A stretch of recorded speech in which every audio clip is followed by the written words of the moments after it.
Okay, that's just how I'm gonna start every episode because I press record on this Zoom recording and it announces recording after it's already started recording. So then I look weird.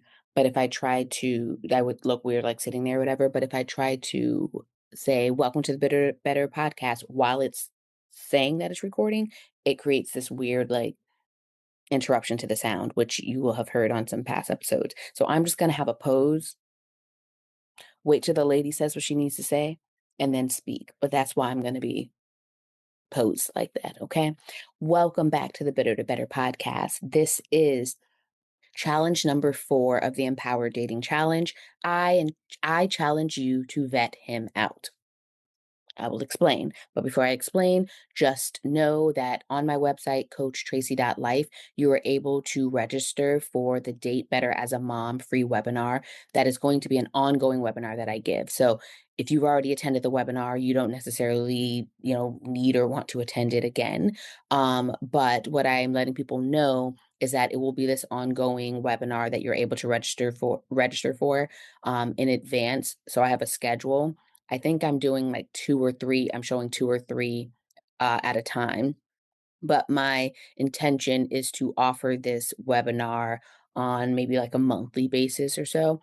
And the idea is that you can go to this webinar to get a kind of starter on dating better as a mom, and seeing if you'd like to then move on and continue to join me in the Date Better program, which I'm currently running with a group of women. And this cohort ends the end of February, but I will relaunch the program in the next couple of months.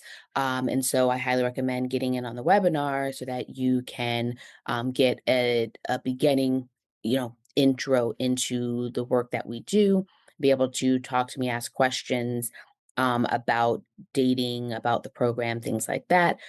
So just know that in the show notes, you will have the link to my website to register for that webinar, check the schedule, see what works for you. And the way I'm doing it is I'm running the webinar if enough people register for it. If there's not enough people register for it, I will just wait to the next one.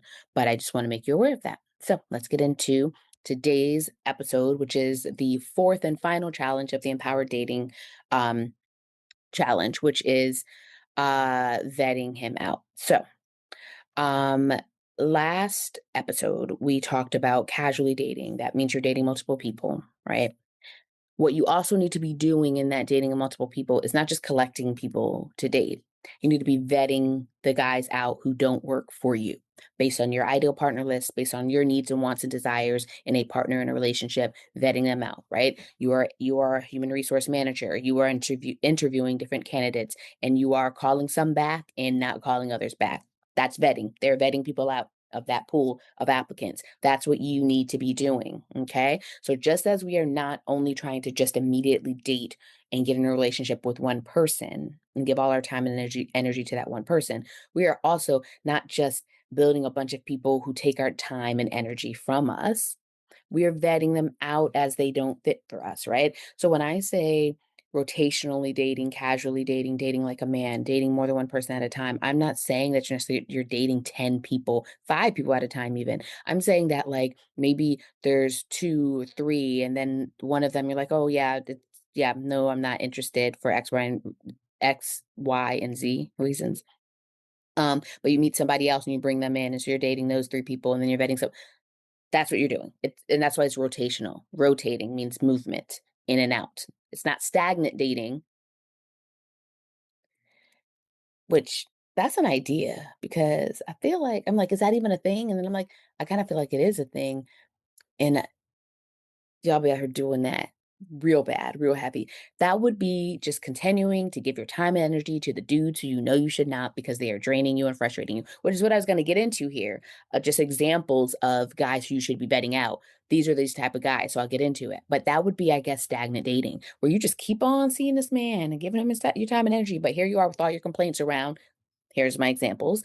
He doesn't call or communicate when he says he will. He's not reliable. He's dishonest or he evades questions. Very much a liable mission type of guy. He doesn't have time for dates, but he has time to chill. All of that sort of BS that women complain about all the time, and yet still give that man the time of day. Stop it. Let him go. That is this challenge. I want you to cut him off. How you do that can vary. It depends on what has happened between you guys. If someone has done something that is done things that are truly problematic, unsafe, very offensive, things like that, it might be appropriate to like ghost them, block them, and be like, psh, right? I'm not generally a proponent of ghosting because I am generally a proponent of healthy communication, right? But there are cases in which if it's going to create a bigger problem and it's either unsafe mentally, emotionally, physically, if they've completely crossed the lines, that might be necessary. But there's also just the having the conversations with people to say like, hey, so maybe if it's a guy who you have been stagnant dating and just kind of been like still giving him your time and energy even though you shouldn't, maybe there's likely more of a relationship there where you might have a conversation like, hey, here's the reasons why it doesn't work for me and I need to stop, as opposed to maybe a guy who like you literally have just started dating, you've gone on a date or two, like this is new, and it can be more of a thank you for the date, but I don't think our lifestyles align or our goals aligned or our ways of life align or this specific thing doesn't work for me. You know, you can pinpoint whatever he said or did or however he feels about something that doesn't work for you and say, thank you, but I'm not interested in any more dates. Right. These are all those right there were like three different ways to kind of handle a situation of vetting someone out. But the point is you need to vet them out. If they are not checking off the appropriate boxes on your ideal partner list, sorry, you need to vet them out. That is the challenge. Let them go. So that guy right now, or those guys right now who are in your text messages, um, who they pop up, pop off, pop away, like go back, come back, or he's not treating you how you would like to be treated or know you should be treated, you need to cut it off. Not keeping him around because loneliness, boredom, all those sort of things. No, instead, be seeking out other dating partners who are actually worth your time and energy. I want you to vet them out. Okay. So there's not a whole lot more to say on this topic other than if you are out here trying to find an ideal committed relationship partner for yourself, then you're doing yourself a huge disservice to continue giving your limited time and energy as a mom, as a person with a whole life, right? Um, you're doing yourself a disservice to give your time and energy to people who are not reciprocating appropriately, who are not filling that cup up as well.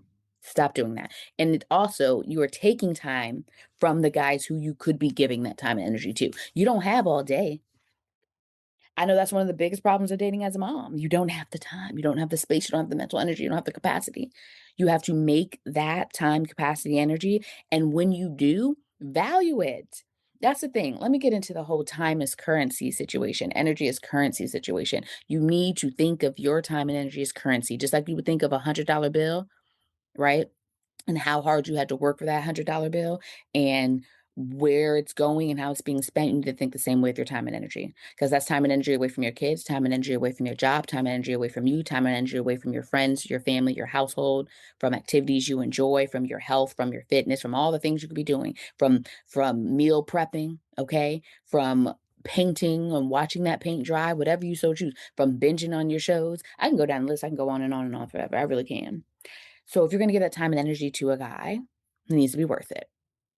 And so I need you to vet out the ones who are not. Stop doing that to yourself. Stop doing that to everybody else. Stop sitting in the frustration, the annoyance, the anger, the sadness of it, of continuing to interact with somebody who keeps disappointing you or mistreating you, okay, or not giving you the energy you're giving them. And ultimately, not giving you ideal partner energy, right? So, because this is what I tell people like, if this is how you're dating someone, please imagine being in a committed relationship with this person. Is that the dynamic, the energy that you want? Is that the because if so, then keep doing it. I'm talking to those who are recognizing that's not what they want. This is why it's an empowered dating challenge, which is to say, you taking the power that you do have. You cannot control what he does or how he behaves. You can't do that for anybody. Okay. even your kids at a certain point, okay? Understand this, right? So, what can you control? You can control who you give your time and energy to. You can control responding to that text message or sending that text message, making that call or picking up that call, blocking that person or not blocking that person, following that person on social media, watching their stories, liking something, or blocking them or unfriending them or unfollowing them or not letting them follow you, et cetera, et cetera. Do I saying yes to that date or not, or saying yes to that chill session or not? Mhm. Yes, you can control that and should. So I need you to cut him off, vet him out today. You know who I'm talking about, okay? He or they are coming up to your mind. Him or multiples of them are coming to your mind. And I need you to be like, whatever approach you need to take with each of them, whether it's a complete ghosting, cut off, and blocking because they're just way out of line, whether it's a conversation in person via text, whether it's just a quick, hey, thanks, no thanks. Uh-uh. Okay. And if you feel like there's a void they're filling in terms of like having a guy to talk to or things like that, you need to be seeking others out and just engaging, just going out for the fun of it, do it for the plot, as the girls say, so that you can get to your happy ending. I should say happy continuation. I want to be clear. It's not the end all and be all of getting into a relationship, but it's just your happy continuation. That's what I got for you today. Any questions?